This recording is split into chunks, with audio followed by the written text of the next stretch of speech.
Hi, hello எல்லாரும் எப்படி இருக்கீங்க? எல்லாரும் நல்லா இருப்பீங்கன்னு நெனைக்கிறேன். இதுதான் நிச்சயதார்த்தமும் மேரேஜோட வீடியோ கிளிப்ஸ் கொஞ்சம் இருக்கு. அதையும் பார்க்கலாம் வாங்க.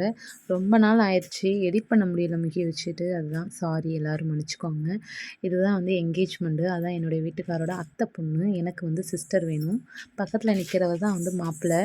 ஸோ வந்து அவங்க பொண்ணு வீட்ல தான் வந்து என்கேஜ்மெண்ட்டு. என்கேஜ்மெண்ட்டும் வச்சு அன்னைக்கு வந்து பொண்ணு அழைச்சிட்டு போயிட்டாங்க. மேரேஜுக்கு மொத நாளே. ஏன்னா வந்து மாப்பிள்ளை ஊர் வந்து திருச்சி பக்கத்துல உள்ள கரூர். ரொம்ப லாங் டிஸ்டன்ஸு. ஸோ அதனால வந்துட்டு 7 வாட்டி அலைய முடியாதுன்னு சொல்லிட்டு ஒரே நாள்ல பெண்ணழைப்பு, என்கேஜ்மெண்ட் எல்லாமே பண்ணியாச்சு. மோதிரம் மாட்டுனாங்க. பொண்ணு மாப்பிள்ளைக்கு மோதிரம் போட்டாங்க. மாப்பிள்ளை பொண்ணுக்கு மோதிரம் போட்டாங்க. பக்கத்துல நிக்கிறது தான் வந்து பொண்ணோட நாத்தனாரு. ஸோ அன்னைக்கு மதியமே பொண்ணு அழைச்சிட்டு போயிட்டாங்க. நாங்க வந்து ஒரு நைட்டு 11 மணி ஆமா 11 மணி இருக்கும். 11 மணிக்கு தான் கிளம்புனோம். ஸோ பெரிய பஸ்ஸு 11 மணிக்கு கிளம்பி விடியகாலை 4 மணிக்கு தான் போனோம். 4 மணிக்கு போனதுமே குளிச்சு கழிச்சிட்டு கிளம்பி போயிட்டோம். ஏன்னா 4 to 6 மணிக்கு முகூர்த்தம்னு சொல்லிட்டு பாருங்கள். காலையில் அப்போ தான் விடிஞ்சிருக்கும். அப்போல்லாம் கல்யாணம் பண்ணி முடிச்சு கூட்டிகிட்டு போயிட்டோம். அந்த ஆப்போசிட்டில் உள்ள கோயிலில் பார்த்தோம் அப்படின்னா சரியான மீன் சூப்பராக இருந்துச்சு.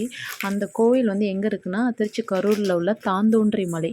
ஸோ எத்தனை பேருக்கு தெரியுங்கிறத எனக்கு கமெண்ட் பண்ணுங்கள். யார் யார் போயிருக்கீங்கிறதையும் கமெண்ட் பண்ணுங்கள். நாங்கள் கோயிலுக்குள்ளே போகலை. பொண்ணு மாப்பிள்ளையை மட்டும்தான் உள்ளே உடனே விடுவாங்க. மற்ற எல்லாரையும் வந்து லைனில் நின்று தான் போகணும். ஸோ டைம் இல்லாத காரணத்தினால நாங்கள் வந்து கோயிலுக்குள்ளே போக முடியல. வெளியே நின்று சாமியை கும்பிட்டுட்டு வந்துட்டோம்.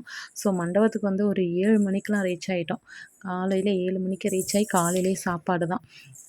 ஸோ முக்கியம் பாருங்கள், ஒரே ஜாலியாக என்ஜாய் பண்ணிவிட்டு அவங்க அப்பத்தாட்டெல்லாம் விளையாடிக்கிட்டு ஒரே என்ஜாயாக இருந்தாங்க. ஸோ கொஞ்சம் வீடியோஸ் எடுத்துக்கிட்டு அதுக்கப்புறம் கோயில்லையும் ஒரு 2, 3 ஃபோட்டோஸ்லாம் எடுத்தேன். அதெல்லாம் அட்டாச் பண்ணியிருக்கேன் பாருங்கள். ரொம்ப லாங்குங்க. அப் அண்ட் டவுனும் ஒரு 11 ஹவர்ஸ் ட்ராவலு. ஸோ போயிட்டு வர்றதுக்கு ரொம்ப கஷ்டமாக போயிடுச்சு. ஆனால் நல்லபடியாக மேரேஜ் முடிஞ்சிருச்சு. இதுதான் என்னோடய மேரேஜ் அவுட்ஃபிட்டு. பக்கத்தில் உள்ளது என்னுடைய இன்னொரு நாத்தனார். எனக்கு நாத்தனார் நிறையா இருக்காங்க. சொல்லிக்கிட்டே போகலாம். அதெல்லாம் இன்னொரு வீடியோவில் தெளிவாக சொல்கிறேன். ஸோ எல்லோரும் மறக்காமல் வீடியோ பாருங்கள்.